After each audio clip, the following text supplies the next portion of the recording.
Looking for a fast-charging, ultra-responsive stylus for your iPad? Meet the 2X Fast Charge Active Stylus Pen, designed for 2018 to 2025 Apple iPads. Take your creativity and productivity to the next level. Click the link in the video description to shop now on Amazon. Final days before USPS changes go into effect with new delivery times. It'll take longer to get certain types of mail. Big changes are being put in place soon by the USPS, and it could mean Americans will need to wait even longer for their packages. The USPS will begin to phase in its latest changes starting April 1. Service standards for first-class mail, periodicals, marketing mail, and package services will all be adjusted to save the agency an expected $36 billion over 10 years, Newsweek reported.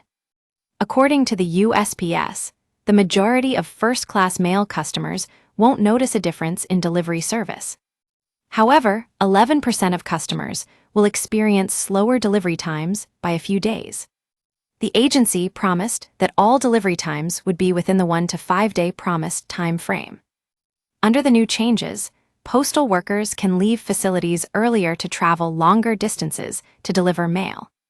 Allowing workers to leave early will help improve postal reliability for customers living in rural areas. The massive changes follow catastrophically bad financial years for the post office. Despite generating $79 billion in revenue in 2023, the USPS lost $6.5 billion. USPS significant losses have led Postmaster General Louis DeJoy to partner with the Department of Government Efficiency to work on his 10-year Delivering for America plan. DeJoy asked for help centering leases for USPS's post offices, warning that future difficulties we will face in their renewal because of ownership consolidation, urban development, and general increases in rental rates when decades-long leases expire. He also highlighted counterfeit postage, costing the company $1 billion annually, and federal laws burdening the Postal Service. Finally, DeJoy noted that regulatory restrictions have added $50 billion in losses. In conjunction with DOJ, the USPS announced it would be cutting around 10,000 jobs by using an early retirement program. Select employees would be offered $15,000 for taking their retirement early, a move that's expected to save the agency billions.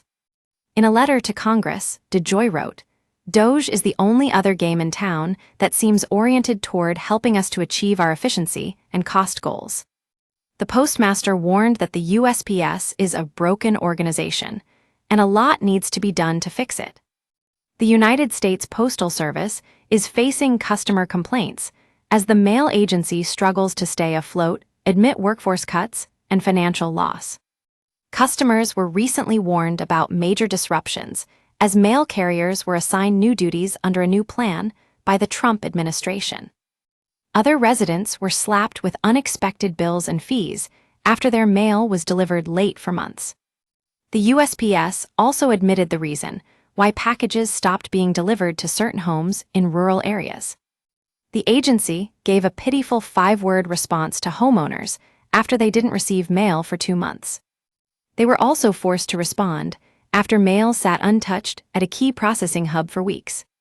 Fixing a broken organization that had experienced close to $100 billion in losses and was projected to lose another $200 billion without a bankruptcy proceeding is a daunting task, he admitted.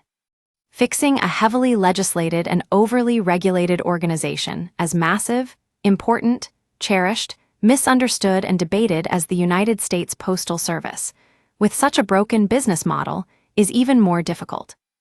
DeJoy, who was appointed Postmaster General in 2020, also announced that he would be leaving at an undisclosed date.